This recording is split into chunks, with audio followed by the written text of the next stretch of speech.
All right, 7:59. I know we're going to start going a minute early. This week, what we're going to have, we have Nitin Rao doing some stuff on professionalism and conflict resolution. It's the IHSA mandated presentation.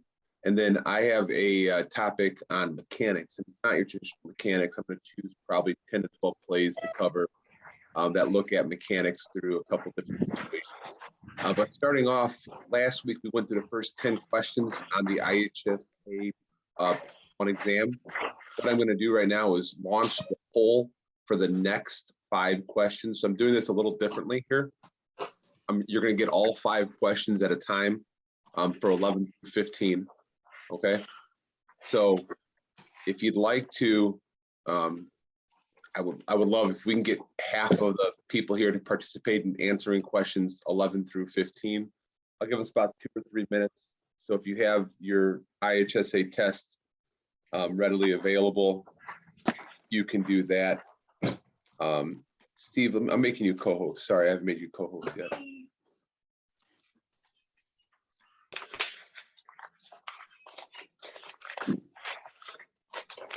So again, it's 5 questions, but if you could, answer all 5. This is just a good intro to some of the stuff.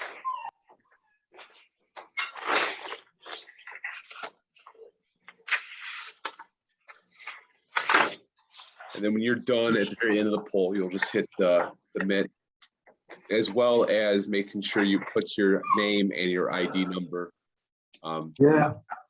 in the chat. So multiple things around today. Anthony, I hear you. Sorry. It's okay. It's your wife. Yeah, you know she's on me.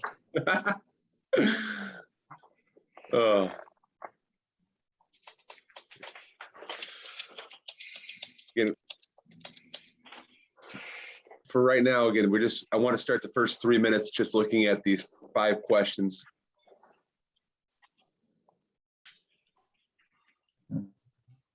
These are questions 11 through 15 on the IHSA. Stay home, so we'll send you picture stuff. What do you want? I don't know, that's fine. You don't have to. It's okay, but I want to make sure. I'll just keep on muting people. Shush. Again, if I can get, if we can get, 50% participation on these 5 questions, 11 through 15, and hopefully the next 2 minutes, that would be great.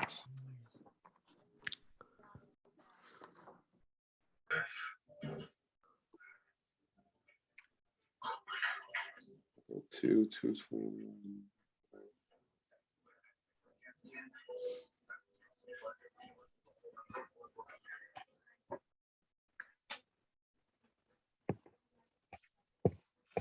All right.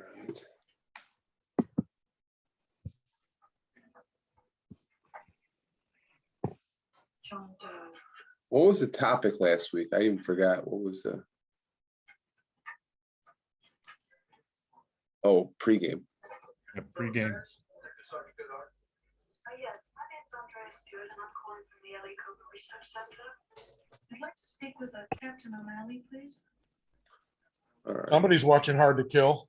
I have a John Doe coma patient, code access 4610, instructions about Kelly LeBrock. Hello. Copy. All right. Give me another 30 seconds, and we're gonna cover these questions here. So we have about 43% participation, which is good. I know it's a lot of questions to look at a time. Are you going up? And then I also added up the last week's presentation. I just put up 221, so we should see it now. All right, I'm going to end this poll in about 3, 2, 1. Here we go. All right, so let's share results here. Question number 11. In order to meet the conditions for advancing a ball into the goal area, the following actions are sufficient to meet the requirements. The majority of us said D, the ball passes through the area untouched, and that's correct, right? So that's accept that, right? It needs to be the ball needs to touch the ground or a player in that goal area. So that's rule 414.2. For number 2, 100% of us had that correct. Letter A, I don't need to discuss it. Okay. Letter number 13, 91% says C. 13, A1 bats the ball into the goal with his free hand. We're going to call that no goal. Again, that was part of the clarification this year. With batting, you can bat the ball if your hand is on your stick, but not with your free hand. So number 13 is letter C. Number 14, majority of us went with letter C as well. A1 has possession of the ball and is carrying the ball across with both hands. A1 lowers his shoulder and violently dodges through. That should be unnecessary roughness, right? It's the violent part we're looking at there. And then last one, number 15 for today, is B1 steps aside and allows A1's pass to the goal purposefully. A1 veers into B1 and initiates contact. What's the ruling? There's no violation, right? B1 stepped aside. That's A1's fault for causing that contact. No delay game. And that's 422-1 situations. So if you have questions on these, let yourself be known now. 3, 2, 1. I'm going to turn over to Nitin Rao. He's going to start off today. Great, thanks, Jeremy. Let me share my screen real quickly. Can you guys see that? Great. So, just like college, I'm really good at borrowing other people's stuff and using it and taking credit for my own. But this case, this is all the IHSAs. So we will just kind of go through this quickly. Jeremy asked me to talk about 2 different things: professionalism and conflict resolution. Definitely some strengths and weaknesses in both for me, but at a high level, professionalism is sort of who you are, how you act, sort of your brand. I think as officials, we sort of run our own business, and sort of a big part of that is sort of your professionalism. The IHSA talks about 6 basic principles of professionalism. Goal setting, sort of what your goals are in officiating, the growth you want to have, your own fitness and health, perception's everything when you're out there. Your appearance, do you look the part? There's some pictures there floating around for IHSA basketball regionals of guys with untucked shirts and wearing sweatpants. So, which is very unprofessional. So it is a big thing, and people start picking up on it very quickly. Rule knowledge and application. Do you understand the rules as they're written? Do you know when to apply them? Do you have common sense in when to apply them? What are your responsibilities and duties as an official from the minute you step on the field to the minute you leave the field? And also how to get contests. And, lacrosse, there's a limited pool of officials and one assigner. In other sports, that's completely the opposite. So we'll talk a little about, we'll briefly touch on all these 6 guys, and then we'll go into conflict resolution. I don't want to bore you. But again, if you have any questions during this, just chime in or hit the chat box. And Jeremy, if you can monitor that, let me know. Some of the personal growth, I'll just kind of click through all these and we'll talk. But, you're not going to start becoming an official and become, a varsity official usually. You're not going to work New Trier versus Loyola right away. It takes time. It takes a lot of work. It takes sort of working with people, getting better, understanding where you are in the whole process, reading the rule book, educating yourself, realizing your strengths and weaknesses. For me, I wasn't a lacrosse player, like many of you probably weren't. And just trying to understand what they're trying to do was a big thing when I first started, maybe, 13, 14 years ago. And talking to lacrosse people about sort of what they're trying to do was really helpful. So just sort of understanding what it takes to kind of move up. It takes time. Varsity guys still work freshman games now. Freshman guys sometimes have to work a varsity game, but understand what it takes to get better and sort of what you need to do. And I would highly recommend, if you ever have that question, talk to someone you trust and sort of have that conversation about what you think you can work on to become a better official. So I know we ask questions all the time amongst each other in my peer group. And so I think it's something that'd be valuable to you as well. Fitness, health, obviously guys, we run a lot. You got to be in shape. Lacrosse takes a toll on you. I mean, I remember doing this 5-6 days a week, and some of you guys still do it. It's a tough sport. It's cold, it's hot. You got to move.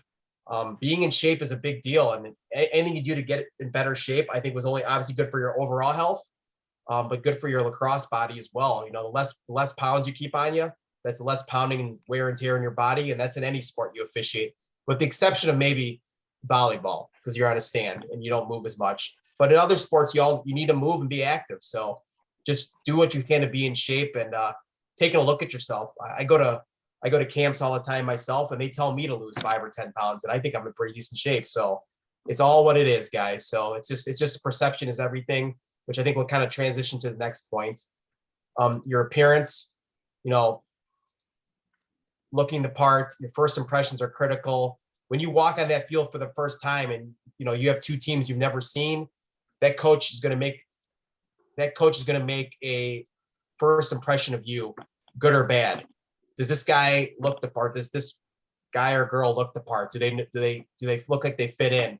If you come in there with an untucked shirt, a gray pair of shorts, a shirt that's tattered, you're going to look like you really don't care. So, sometimes you have to invest a little bit in yourself, and also just come there with an idea that you're going to sort of look the part. And I'm sure there's been many trainings about what to do, but if you have any questions, again, ask somebody about steps you can take to sort of look better. Rule knowledge. I'm guessing most guys on this call never played lacrosse. And even if you've played lacrosse, as I've learned in other sports that I've played, you don't know the rules. So it's understanding the rules. And every once in a while, I'll work with guys, and we'll have some weird play happen. I think we'll have multiple fouls at the same time. We'll have, a live ball and a dead ball play. We'll have something weird in the rule book that someone I'll work with saying, Nitin, you got that wrong. It's X, Y, Z. And you're like, shoot. And that's how you learn. I always say you kind of learn the rules. You read the rule book. That's sort of like a different language. And then you learn the rule by basically screwing up the rule. So you hopefully, when you screw up the rule and something doesn't matter, or the game's not in jeopardy, but when you screw up the rule, you learn it for the next time, and hopefully you know how to apply it. Also with rule knowledge is too, guys, and sometimes you know the rules and you know them too well, but you're being too good with the rule. So it's great to know the rules, but sometimes you have to know when to apply it. It's a lot different to apply a certain rule when it's 5-5 with 2 minutes to go in the fourth quarter versus when it's 16-2 and the team with 16 commits an infraction, a minor infraction. You have to know sort of when to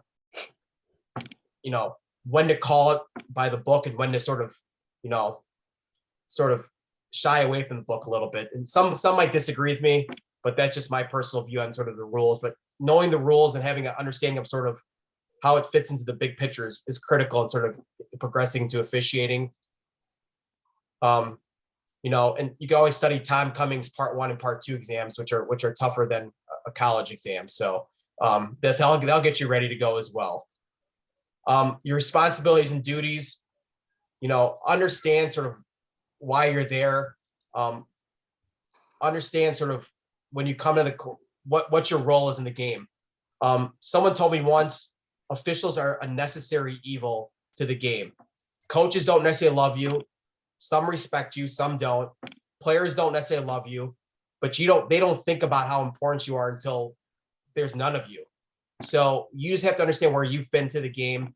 You have to be fair, or perceived as fair. I had an assigner tell me once, Nitin, it's not how good you are. It's a perception that you're fair. Are you calling it the same way for both teams? And even though you may mean to do that, sometimes your actions, you have to think about how the game's going and sort of how the foul count is going, or how many penalties you've thrown on one team. And sometimes you just have to, like, the perception of being fair. I'm not saying make things up or cheat per se, but it's just the perception of what fair is and so forth. And last point, don't be a showboat. the best officials aren't noticed. Obviously, the best thing they could say about you when you're done with the game is, yeah, we lost the game or we won the game. Who are the officials? We didn't even really notice, you know. You didn't determine the outcome of the game, in their opinion. You just were there to sort of administer the rules as fair as best as possible. And again, to be what they perceive as fair. So I guess the key takeaway I hear here would be the second bullet. And sometimes it's a trouble spot for me also, but if you have nothing nice to say, you can't code silence. So if a coach, you know, or a player says something to you and you don't want to respond, just don't respond. Or say, coach, I hear you. And we'll talk about this a little in conflict resolution also, instead of telling them what you really want to say at times. Because then they can't really quote you saying anything. But you know, it's harder than said than done when it's a heated battle. I get it. We've all been there. But just one thing about your duty as an official. And lastly, I think another key point is be realistic about this. You know, everybody wants to work the, you know, neutral Loyola game in high school, or they want to work the John Hopkins Michigan game in college. But you know what? We all can't do that. And there's nothing wrong with that. If you want to be a freshman official, be the best freshman official you could be. If you want to do youth games, be the best youth official you could be. There's nothing wrong with that. Every level needs good officiating, and they need people who care. So understand what your role is in the big picture. And there's, again, wherever you fit or you want to fit, that's great. And like I said, be a good role model. Be a good role model to your partner. Be a good role model to the game. So kids see you, they look at you in a positive manner. And hopefully they want to become officials too, because they see people like you.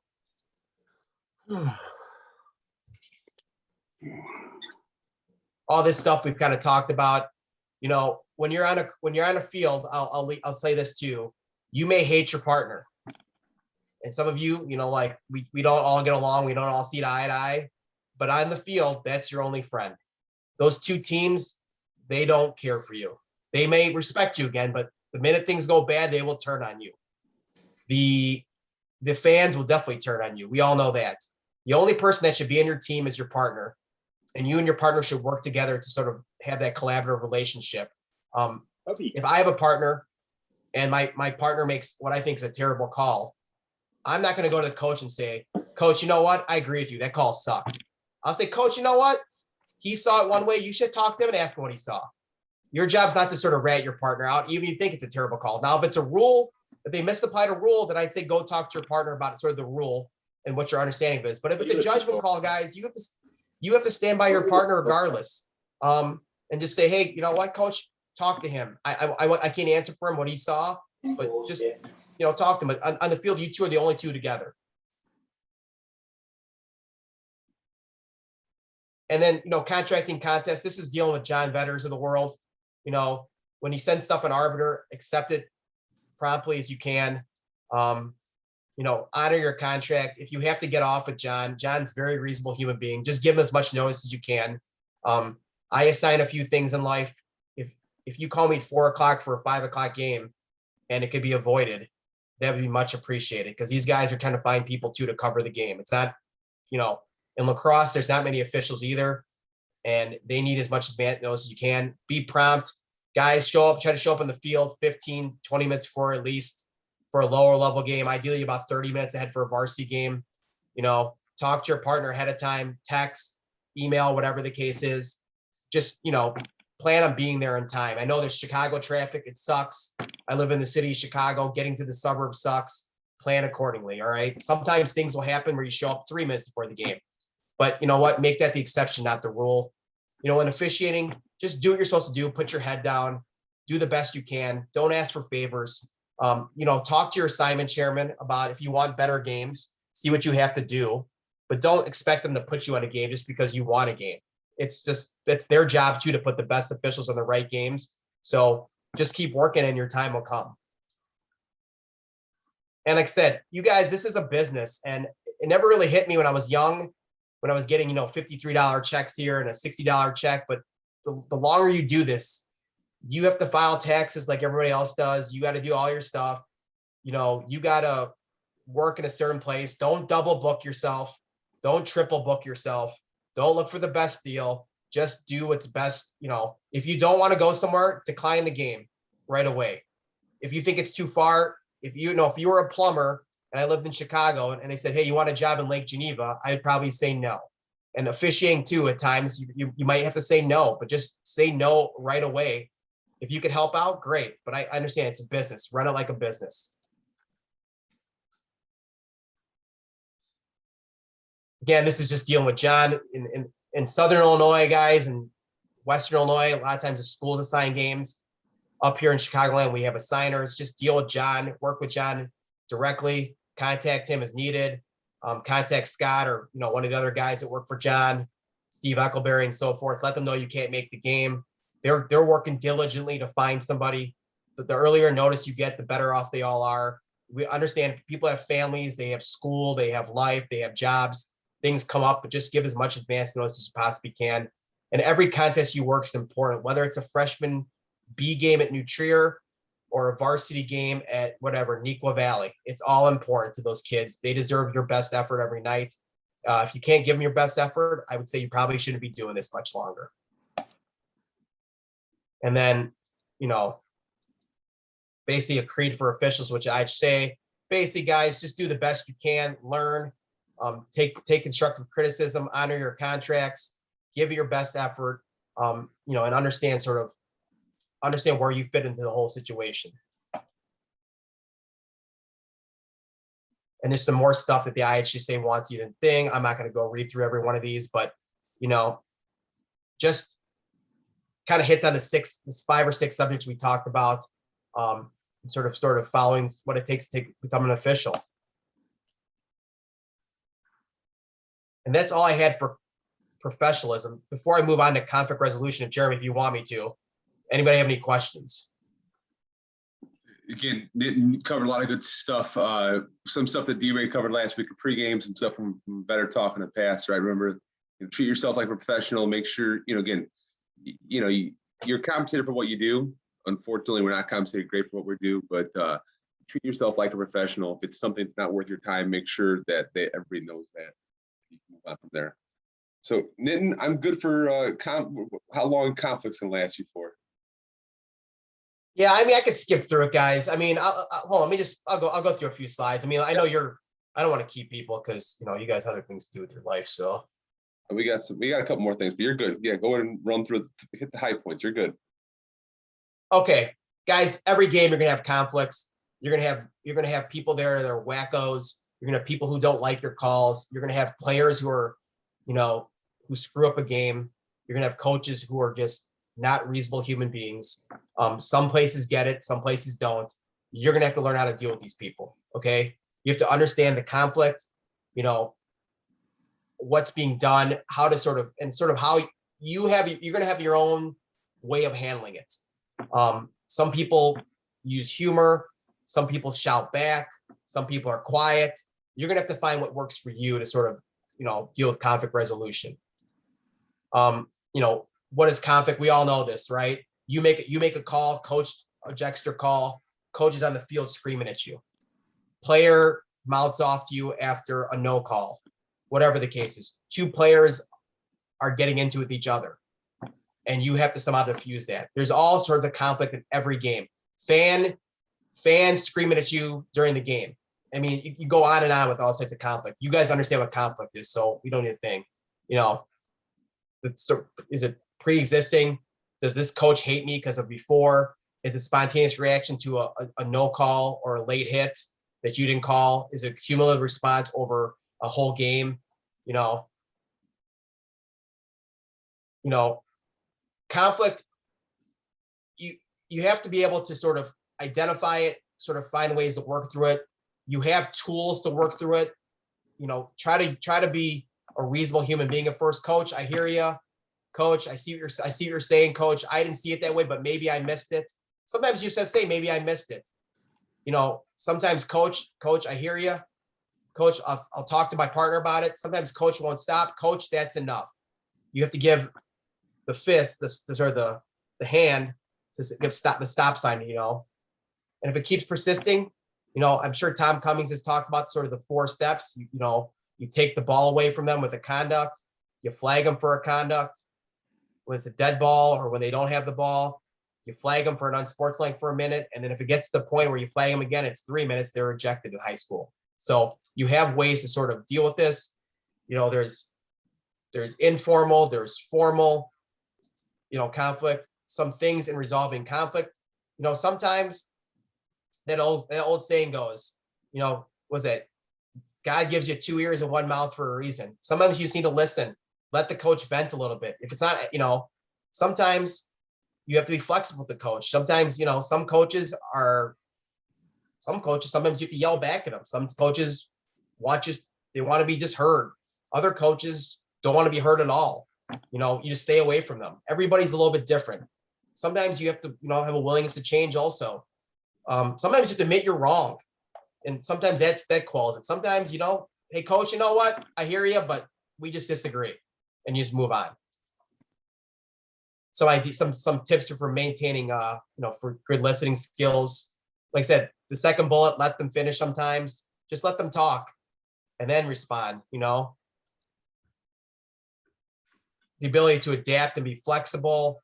You know, you can't make everybody happy out there. Like I said, you're not everybody's best friend. You have to adapt sometimes. Sometimes you have to put your foot down and say that we're done and so forth. But sometimes, you know what, if a guy wants to talk to you, talk to them. Again, we talk about the willingness to change, how to diffuse situations. I know if anybody has some best practices and so forth, but you know, direct eye contact here, using visual acknowledgement with the coach. You know, I always say, coach, I hear you. Coach, you might be right. Coach, I'll take a look for that. Stuff like that. Sometimes, you know, coach, it was a long distance. We probably missed it maybe, you know, especially with 2 officials. And see, some of this comes up here. You know, sometimes you use humor if you know the right person. You know, some teams I have a lot. Sometimes I'll just crack a little quick joke. Usually goes over well sometimes not. But, you know, you each are going to develop your own style of what you think works and what doesn't work. You know, formal conflict. Like I said, sometimes you have to put the stop sign down. Sometimes we've had enough. You know, the hard one is do not lose your composure. You know, you've worked 7 games in 8 days. You're tired. It's cold. It's 36 degrees outside. The kids aren't conforming. They keep doing stupid things and taking cheap shots. It's hard to keep your composure, guys. I understand. I've lost it out there too, but you have to try your best. It's inexcusable, but it's not surprising. You have to try to do your best you can. You know, if it's someone in the crowd, get a game manager there if you can and say, hey, could you help me out with this person and so forth? But I understand, guys, it's very difficult. You know, again, formal conflict, some of the things we talked about.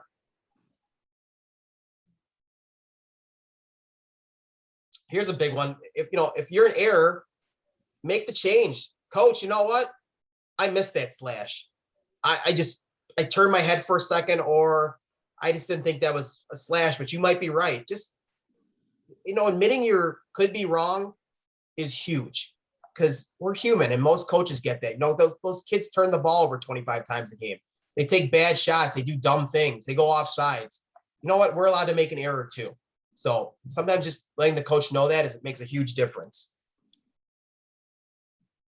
So basically to review, try to keep your composure as much as possible. Talk to a coach, be approachable, you know, but again, if it gets to a point where that person isn't reasonable, there's an official who I worked with his first game ever, and these 2 coaches were out of their mind, and we put both coaches eventually in the box for 3 minutes, and they're in home in the box, and we said, hey, this is what you want. You're the person they're looking up to, and sometimes you just got to put people in the box, guys. I don't think we do that enough personally, but if they don't want to act reasonably and they won't listen to you and they're embarrassing you, throw your flag. You will probably be backed up. If you messed up badly, maybe you want to eat it a little bit, but that doesn't mean they can make it personal though. And that's all I have. Jeremy, I'll pass it back to you unless there's any questions. Good job, man. Again, and I think he finished up with the right thing, right? We carry 2 yellow flags. If we're going to bitch and moan about coaches and how they treat us and we're not flagging them, that's on us. So next time the coach wants to get you on that point and he's crossed the line, you better flag him. Better will back you up. If he doesn't, I'll back you up. It doesn't matter shit, but I got you, you have your back. If the coach does something like this, again, you flag him. You want to flag him twice and kick him out, you flag him twice and kick him out. But knowing how to approach and address that conflict is what's kind of important part there. So they did a good job. Guys, I'll be honest, I've ref multiple sports, and lacrosse coaches are the worst. But I think it's also because we've let them run amok as well. So sometimes, you know what, you try your best to be reasonable. If they want to embarrass you and they want to show up, and some 24-year-old kid out of college who thinks he's, the next greatest coach in the world wants to go show you up, use your flag. It's okay. You don't have to yell back at them. Just use your flag, put the flag down and say, coach, that's 1 minute on sport. Go right to in sports like if you want to. Take the ball away, go to sports like, do what you think's best depending on the game. It's a lot different when the game's 6-6 in the fourth quarter. You may want to restrain a little bit versus when it's 12-2. But if he earns it, if he's 10 yards in the field screaming at you, yelling at you, embarrassing you, just flag him. And every other official will benefit from you doing that. Because eventually his athletic director is going to get a hold of this and say, this is not acceptable behavior. Awesome. Then great job. Thank you. I'm going to transition real quick to questions 16 through 20 from the IHSA exam. I just launched a poll. It's 8:31. I'd like to, 8:35. If you look at questions 16 through 20, we can hopefully end this poll. It gives you a chance to take a mental break. I guess more of a listening break. And I'm going to mute myself and get myself ready for the next presentation.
We're at about 33% right now after 2 minutes. That's great.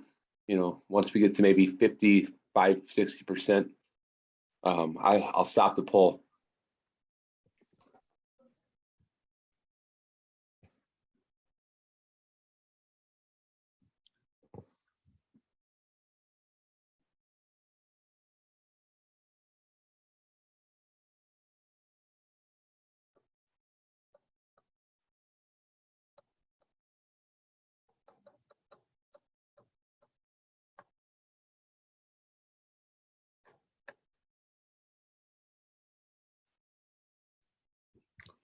All right, I'm gonna give us 30 more seconds. We're at 55%, and I will stop it at the 3-minute mark, which is allow us a chance to have a good majority of us in there.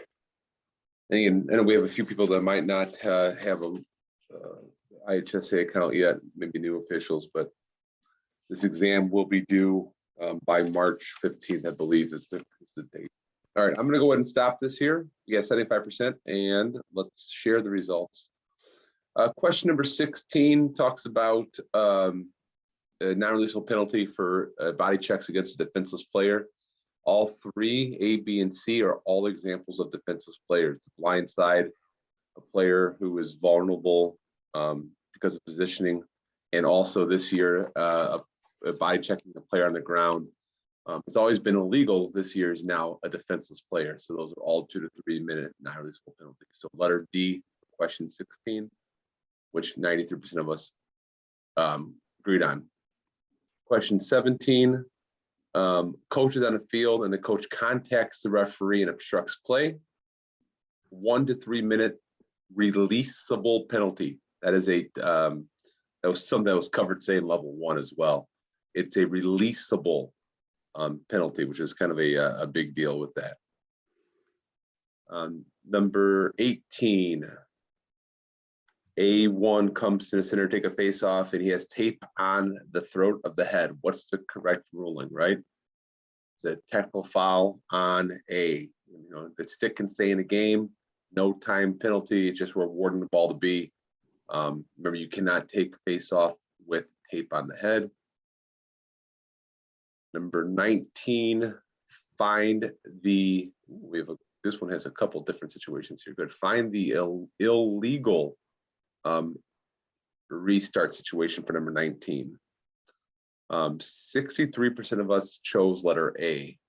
All offensive players can be within 5 yards of the player in possession of the ball at the whistle, right? Remember that with the quick restart change in 2020, we still have that there can be no other offensive player within 5 yards. We don't want to see any of those hidden ball tricks. So A is illegal. Now C, restart, is within 5 yards of the sideline area. You can restart within 5 yards of the sideline area. We don't want you to do that in the box area, in the sub box area. We want to make sure you're pushed in 5 yards from there. And then letter D, goalkeeper must be given a maximum of 5 seconds to return to his goal crease after dead ball.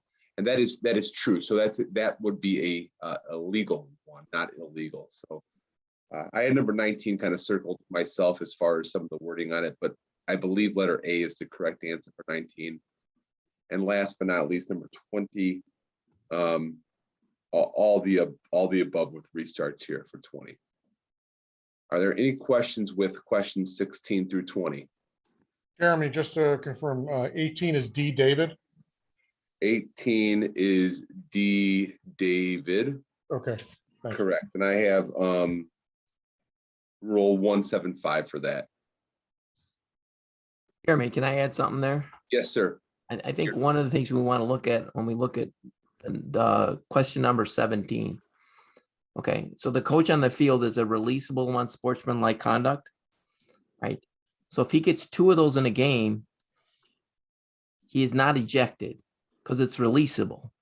So if you go back and look at the rule book says that your second non-releasable unsportsmanlike conduct penalty calls for a coach's ejection. So in this situation, you know, I just want people to be aware that they're not going to eject coaches because they ran into him twice during the game.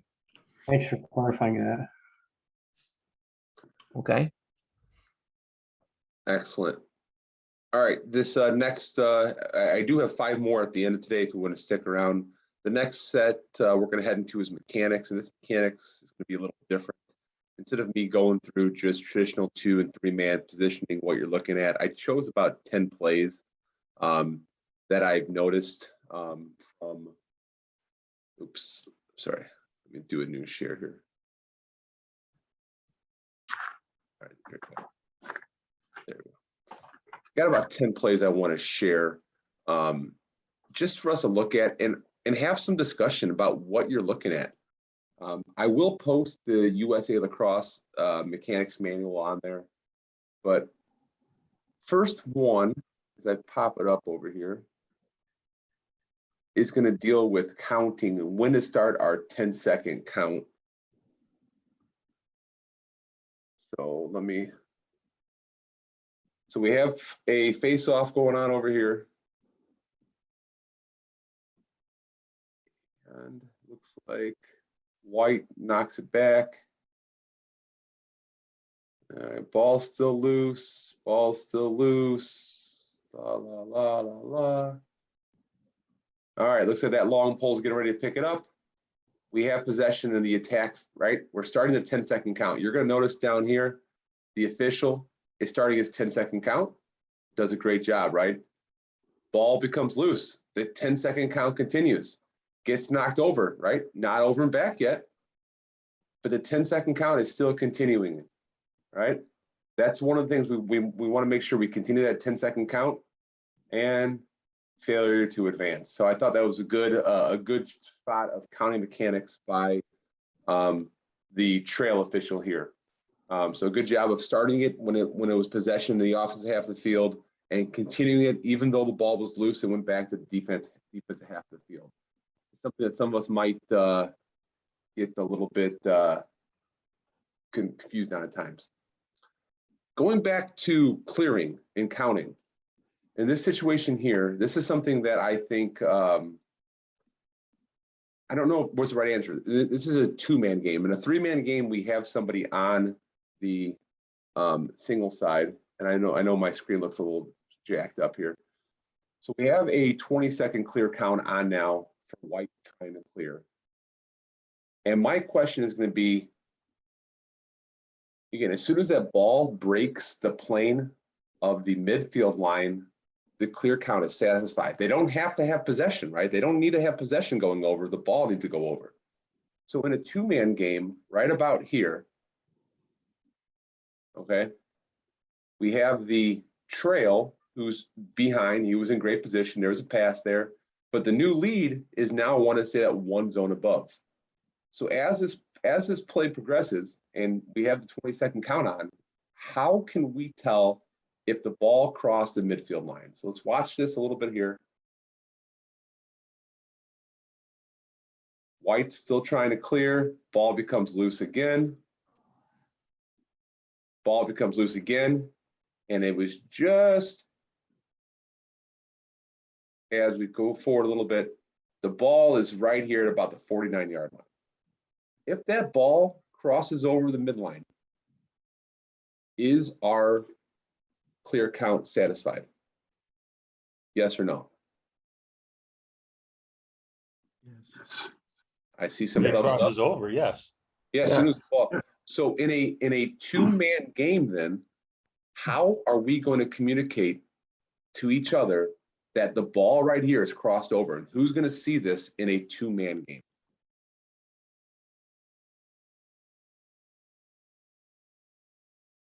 Probably have to be that lead, right? He has the. No, that trail has to have that. Trail. I'm So- sorry, trail has to have it. I want that lead down, covering his goal. That's me. So this and it's tough. It's a here, tough right? situation. It but is, and this is one of the flaws of 2-mans. Yes, yes. What I would recommend, if you have positive knowledge that the ball's crossed over and your trail, you think your trail still has his 20, he still has his clear count over, yell, the ball's over, the ball's cleared, ball crossed the line. Do something to communicate to your partner. Your partner doesn't blow it dead for failure to advance, right? And all of a sudden now we have a loose ball, inadvertent whistle with AP. So this is it's a tough thing to talk about in 2-man here, okay? But we want to cover it because we want to figure out the best way to handle this, because we will see this over the course of the season. And whether it comes from trail or new lead, hopefully here is about the 40, maybe down to the 35, trying to stay at 1 zone ahead, right? If someone sees it clear, we want to make sure we communicate that. And that's a hard one to see.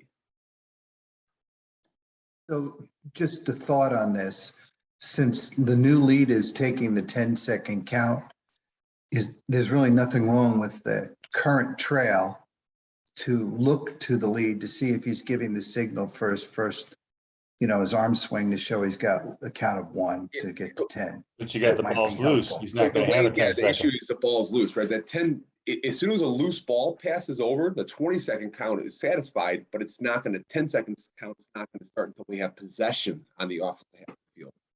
And Jeremy, we've done this as a trail.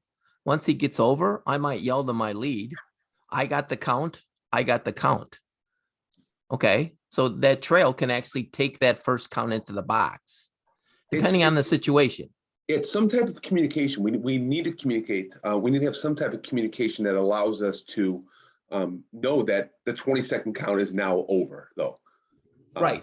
That, I don't know how you do that, but Well, that's why we're discussing this. No one no, knows. I'm just saying, but yeah. is for the next 10-second count, the trail could take that if he wanted to. Yeah. So, can I play it out? And eventually the defense gain possession anyway, so we're no good one there. All right, crease. We haven't talked a lot about crease this year, and normally it's one of our main topics with crease. So this is a 3-man game. You know, let's picture ourselves not only in 3-man but also in 2-man. Kind of who's looking at what.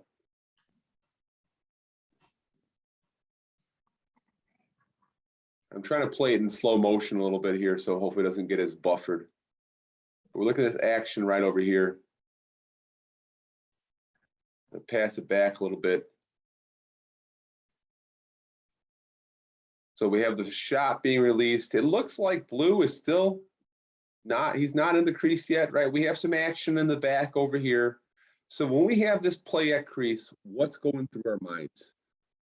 Let's start off with the lead. So this looks like Steve over here. He's looking good positioning right down goal line. He's looking at that ball kind of crossing the goal line, right? That's his kind of primary there. All this action is happening on single side over here, right? So single side has the foul. He's also got the feet, okay? And he needs to provide some information whether the ball crossed, you know, when the guy contacted. It's a tough one to see here. But we see the net moving before blue comes down in there. So I think we have a good goal. I would like in this situation here, lead comes in hard. I would like single to come in a couple steps as well, just to kind of communicate what we had there, because we do have somebody that ends up in the crease. In a 2-man game, right? The only thing really trail can help out with here is this action right here. Okay, so trail might have a flag down, but then it's going to be the lead to kind of dictate, okay, crease, goal, everything else. Did he get pushed into the crease? Yeah. Yeah, it looks like to me, it appears to me to be a push there. Would we have a flag with that? We should. I think we should have a flag that we'd wave off, right? This would be a situation where we can have a flag down. I think we should have a flag down on this with the contact in the rear. And then we can wave off the flag.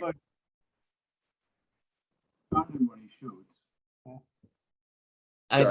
think the lead could have helped himself if he would have closed down a little bit more. Yeah, and again, It's hard to react like that, but I think sometimes we get too complacent with standing out there watching the whole game. I mean, as the player with the ball closes down, the lead can consider closing down too. yeah, I'm a more of the kind of a wider approach. I kind of want to stay as wide as these, and he's between the numbers and the hashes, but he's trying to stay as wider though. So, but getting an angle that allows you to see it is something you want to work on. Working on getting an angle to make sure that you can see the goal line, the crease, and all that other things as well. Another crease one. I want to know who sees this, because your fearless leader, John Vetter, and not me, but I'm also on this and I didn't see it either. I want you to take a look at the attack player and how he scores this goal and how none of us sees this here.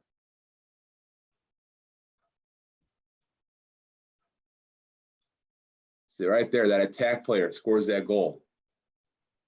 Let's take a look at it again.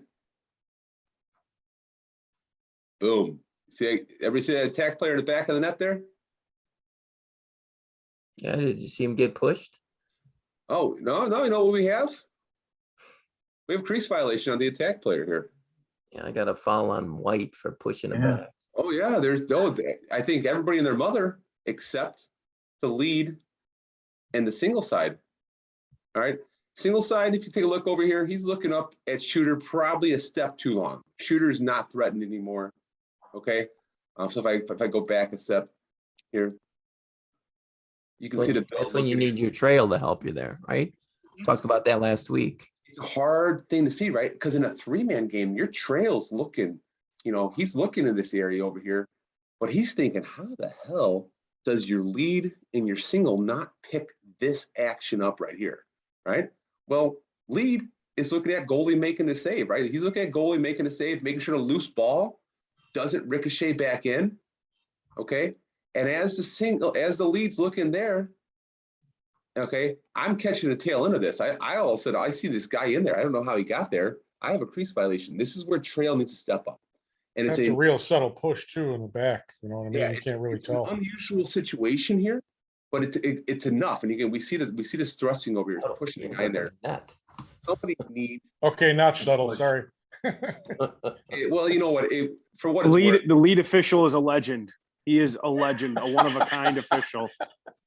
He has been nominated for several awards. Is that Johnny V? that is John. You know Bennett. it. Oh my And God, I could John, tell by bad- the cowboy wing. stance there. Yeah. So, but again, this is going up that Saddle up.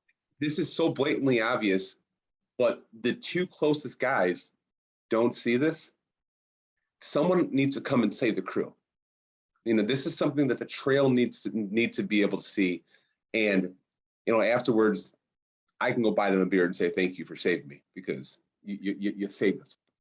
So Jeremy, would that be something like a defenseless player push the way he went into the net, or do you think he embellished that when he flew? That's into the net? just a push. That's, Oh, I it's just a mean, push, okay. yeah, All right. that's, to me, again, it's not an illegal body check from the blind side. It's so I think you know, we got to look at the definitions. You know, a body check is something more than. Cross check. And again, I don't think there was enough of a thrusting motion to be a cross check to deliver a thrusting blow. There was definitely a push with the cross in the back, but I don't think we want to categorize that as a cross check. All right, next two plays here. I want you to take a look at these two, and we're going to notice something in common. And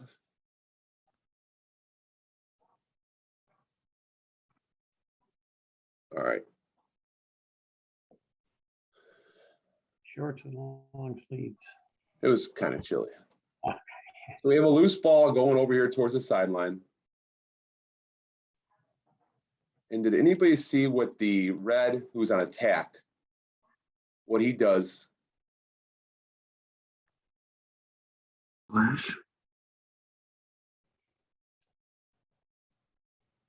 Pretty blatant slash.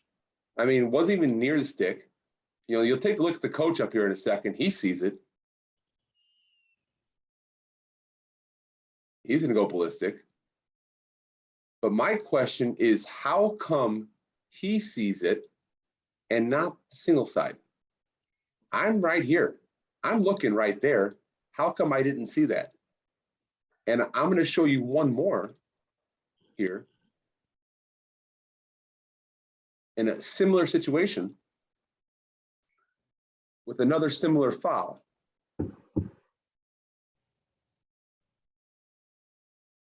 We got a ball coming loose over here towards the sideline.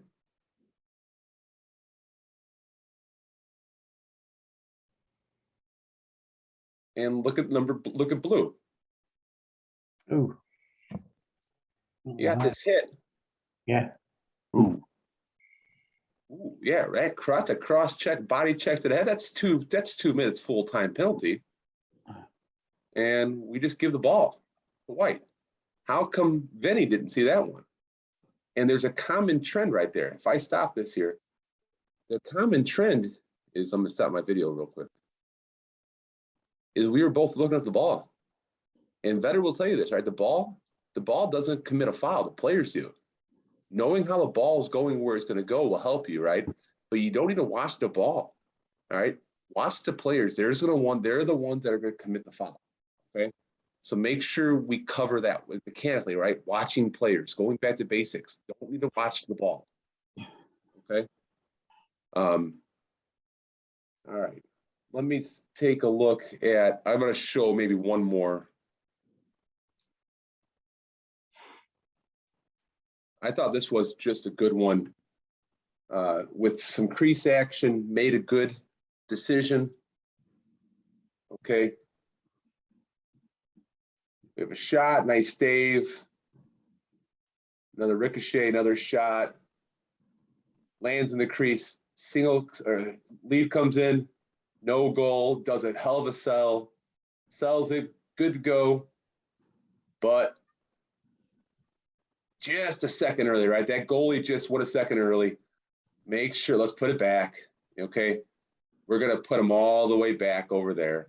And, you know, we want to go fast, but we also want to make sure that we have legal restarts. In this situation here, it wasn't a legal restart. At goal, he should have waited himself another second to kind of reset. So I thought that was a good job. If they're not going legally, let's put them back. Over and back, offsides. No, not that one. All right, push offsides.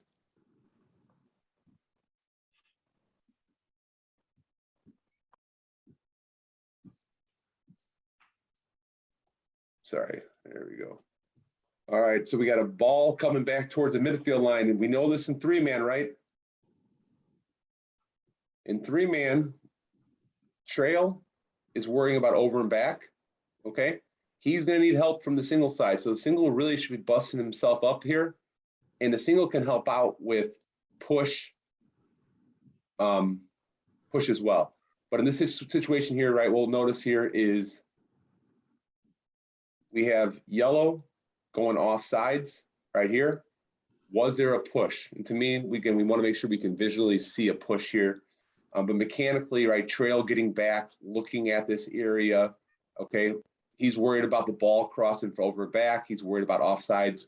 We know this is hell. There's a lot of stuff going on over here for the Trail. Single, if you can come back and help out, anything you can help out with single, we'd appreciate that. Okay. So I just want to cover some basic stuff, a little different mechanically, and talk about it. I will post a mechanics manual. You know, I might as well bring up the situation real quick. You know, in a 2-man mechanics, the Trail officials' primary responsibilities include, you know, offsides, reporting the penalties, and illegal contact and late hits on a passer and shooter. It does not include all substitution box infractions, right? If you're on the far side of the field, that's not the Trail's responsibility in 2-man. As well as the lead is not primarily responsible for offsides, just in case you wanted to know, question 49 or 50. It's 8:56. I'm gonna go ahead and hit these last 5 questions from 20 to 21 to 25. Does anybody have any questions on those videos I showed? I know it wasn't a ton of mechanics. I just wanted to kind of cover some stuff. Okay, so I'm gonna put numbers 21 through 25 and launch that over here. If you know, the next minute or two, if we can answer these, and we'll review these last 5, and then you guys can be on your way. If you didn't put your IHSA ID number and your name in the chat, go ahead and throw it in the chat now. Again, I'm going to go through them this week to make sure that people that need the 4 required meetings are getting the 4 required meetings for clinic credit, as well as you know, people that are officiating the high school games to get the clinic credit. You also need to be a paid GLLOA member. So we're going to make sure everything is up to date this week, so everybody can get caught up.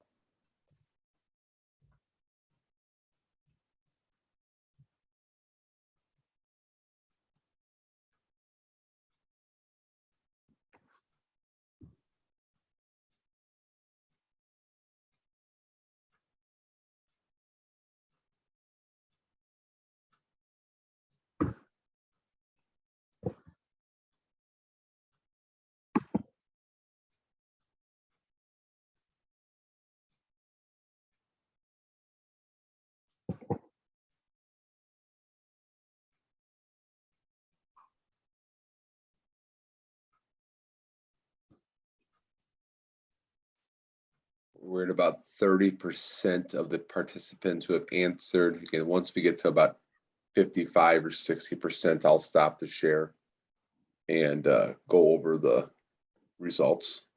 We need some music, We need some music, like Kahoot music, huh, Gary? like the Jeopardy music. Yeah. I'm sure I have that somewhere on my computer. Again, if anybody's, I think most of us that have been on here, you know, the 4, 5, 6 meetings. I have the backup ones on the website, but there is in-person Sunday at Hoffman Estates if you want to head out there for that. John Better's running that one. Scott, are you going there, Scott Rogowski? I think he is. Yeah. When Sunday? Yeah, Sunday. Yeah, Sunday I'll be there. Awesome. All right, Yeah. we have 78% of people have answered. That's good enough for me. And 3, 2, 1. All right, 86%. Sorry, guys, I know I went fast. Question number 21. We have 94% of us technical foul delay a game, right? Again, on a restart, you don't need contact with the player. It's also with the ball in the situation here, right?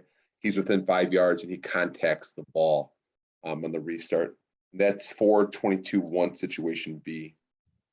It's gonna end up being your goalie in the crease. Yeah, your goalie in a crease, right? If you have that, we talked about that crease violation, goalie picks it up, restart, the guy's right in front, right? We don't have that goalie interference, but instead he pops up his cross and tips the ball, picks the ball. We still have a delay game on the defense there. All right, number 22, timeout is called because A1 is exhibiting concussion-like symptoms. That's charged timeout to us. I don't know if we've ever done it differently, but they just clarified that rule this year. Okay, question number 23. We have a discussion question here. Flag down, slow whistle. A1 shot goes out of bounds directly behind the goal. This was when I screwed up a couple years back. It goes out of bounds directly behind a goal. Where shall play be resumed? Okay. So this situation here, A, at the spot where the ball went out of bounds. Okay. Remember, we're not going to start in the box after a penalty situation, right? A flag down penalty situation. We're not going to restart in the attack box. The only time we're going to restart in the attack box is on a timeout following an inline shot. Okay, that's for the offensive attack team, obviously the attack team. So I don't believe letter A is correct, and I might be incorrect in a second. I might be showing up there. Letter D, in the side alley at the goal line extended. This is where I got it wrong a couple years ago. Yes, we do restart in the alley, but we don't go at goal line extended. We restart in the alley, okay, but on the inline, okay, because again, we have an out of bounds shot. So I believe the correct answer is B. But Yeah, so you think about this. You're penalizing the team. So basically they think you're screwing them. Now they give them the ball at X, right where the ball went out. You're screwing them twice. So we want to go outside the box at the end line. If you move them up 15 yards, you're screwing them again. You're giving an advantage. So you want it to give them on as close to the end line as you can and outside the box. And I think sometimes what happens is we don't read the FDSW, the flag down, slow whistle. That makes a difference. then that could be a good point there, right? Flag down, slow whistle. That's what it means at the beginning there. Yeah. That's rule 7-3. I didn't even pick that up there. All right, question number 24. The proper penalty for a cross does not conform. That's 2 minutes non-releasable penalty, right? And as of 2020, right, the cross may return to the game. And so that's letter B for number 24. And for number 25, we randomly inspect A1's cross. Which of the following would constitute, and this is again one we had some discussion over here, an illegal cross, okay? If the cross does not have a ball stop, it's not illegal. That's fine, okay? So A is off the board, and also D is off the board because of A. And letter C, the hanging string's length is greater than 2 inches. That's not illegal. That just needs to be cut. So the pocket netting is not completely attached to the head, leaving gaps large enough for the ball to pass through. That is illegal. That's 1-8 situation and 5-5 situations in today. So letter B. Any discussion on this before I end it, guys? Sorry, I went 4 minutes extra today. I wanted to try to get 15 questions today. I don't know if we're gonna get all the questions next week. Next week's our last one. Bob Walters is talking about penalty enforcement and observations a little bit. So that's all for me. I have all the old ones on the website. If you need to get caught up on them, get caught up on them. Let me know when you watch them so I can get you credit. I'll need, and I want to get this in next Tuesday. So besides that, have a good day. I'm gonna stop recording.